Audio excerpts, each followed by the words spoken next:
Back in the Polaroid day, they were making 50 million packs a year. Most of the buildings in the neighborhood that we're in, including a big parking garage, were all the Polaroid campus, if you will. It was a bit of a challenge to move all of the essential parts of that process into the one building that we occupy now.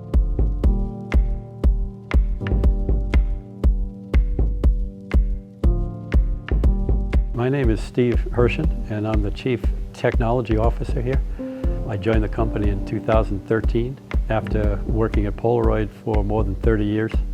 I've been involved with the chemistry of instant photography for 40 years, and my joining the company here was really to help advance the chemistry of the film. Two of the components that contain some of the active imaging chemistry in the instant film are the light-sensitive negative and the positive receiving sheet. That's where the image ends up that the person sees. These are both produced in our German operation, and multiple layers that are coated as very thin films on top of one another. So it's kind of like a birthday cake with many, many layers. The light-sensitive negative has 12 of those layers, and all 12 of those layers combined are less than the thickness of a single human hair. I think that the hardcore Polaroid and Impossible users are going to respond really positively to the new camera. And I think the reason that they will is that it's a 100% pure analog instant camera. But it's going to have some features to how the analog camera is designed that are going to be a little bit different. I think that they're going to find that appealing. So with the I-1 we had the opportunity to kind of design the instant camera for 2016, and we really wanted to do that rather than do a kind of nostalgic reissue. My name is Oskar Smolokowski. I'm the CEO of Impossible Project, and the big thing I've been working on for the last 2 years is the I-1 camera. So designing the camera with Jesper was a lot of fun. He comes at it from a completely different angle, so we had to really work quite a lot to make it a product rather than a dream, and get the design out of the way and make it very honest. So the main shape of the camera is actually dictated by the technical requirements and the light, so it's kind of the minimal shape needed to achieve an instant camera.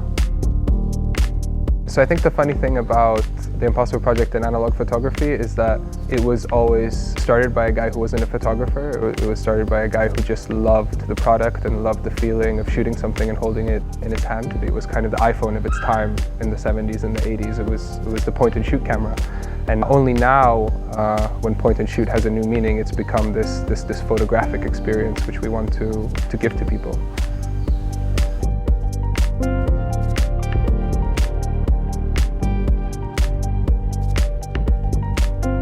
So with the I-1, it's still a point and shoot.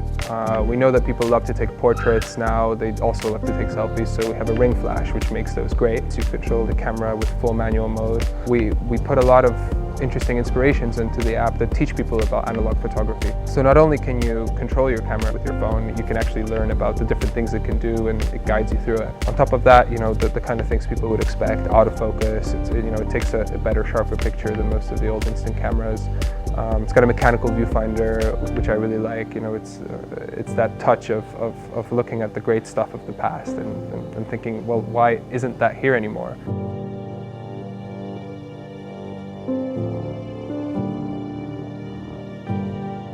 The passion that I've had having worked on this and having a chance to do it again and make this product something really, really special again was just something I needed to do. It's 8 years since the moment where we bought the factory, and it's a big culmination point for us. It's the first time we have a new camera, fast color film. It's a very important milestone for Impossible.